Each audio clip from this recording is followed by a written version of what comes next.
ହୋଇଯାଇଛି। ତମ ଆଖିଟା ଅନ୍ଧ ହେଇଥାଇପାରେ କିନ୍ତୁ ସବୁ ପ୍ରମାଣ ପାଇସାରିଲା ପରେ ତମେ ତମ ସ୍ତ୍ରୀକୁ ଅବିଶ୍ୱାସ କରୁଛ। ଆରେ ତମେ ତ ଗୋଟେ ଛାର ମଣିଷ। ରତ୍ନ ସେ ଆସିଲୁ ବୋଲି ଆସି ପ୍ରଭୁ ଜଗନ୍ନାଥରେ ପ୍ରମାଣ ଦେଇ କହିଲେ ମୋ ସାନ ଭାଇ ତମ ସହିତ ଖରାପ ସମ୍ପର୍କ ରଖିଛି ବୋଲି। ତଥାପି ମୁଁ ମିଛ କହିବି। କାହିଁକି ମିଛ ବୋଲି କହିବ?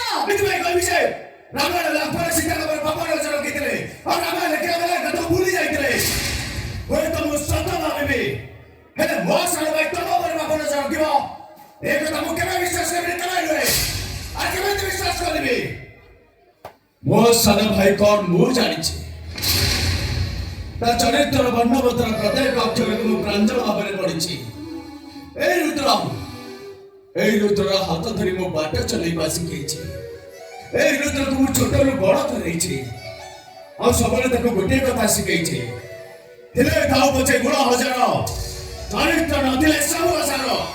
ସେ ମୋ କଥା ବେକାତି କରି ଘର ରାସ୍ତା ଚାଲିଯିବ ଏ କଥା ମୁଁ କେବେ ବିଶ୍ୱାସ କରିବି କେବେ ନୁହେଁ। ଆରେ କିଏ କହିପାରେ ତା ପାଇଁ ତା ସ୍ତ୍ରୀ ବଡ଼ ହେଲେ ମୁଁ କହିବି ମୋ ପାଇଁ ମୋ ଭାଇ ବଡ଼।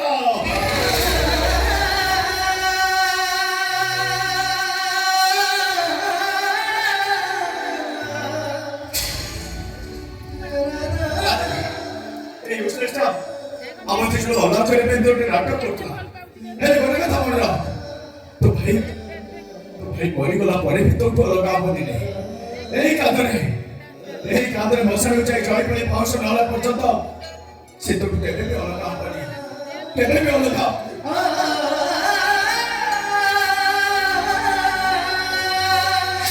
মতে পায়ো হেলি ভাই ভলা পাইবারে মাঝে খুশরা পায়ো হেলি আরে যারে বুঝ হয়েছি এ দুনিয়ারে তাতো ভাগ্যের মানুষ আর কে আছে মুসরা লপড় পুরো কানিয়া পুরো সামিবিনি হেলে মো ভাই রামচন্দ্র ঠার আহরি বড় আহরি মহান সে যেটা হবার কৌশি যোগ্যতা তম পাবে না কথা পচারি পিতা ঘর জীব অযোধ্যাকে মনন করিব রাম বারটু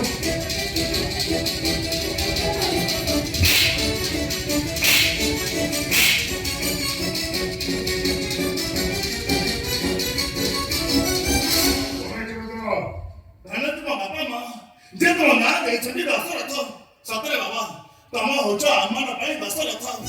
ମୁଁ ଲକ୍ଷ୍ମଣ ହୁଏ କି ରହେ ହେଲେ ମୋ ଭାଇ ସାକ୍ଷାତ ମର୍ତ୍ତମ ପୁରୁଷ ରାମଚନ୍ଦ୍ର। ଆଉ ସୀତା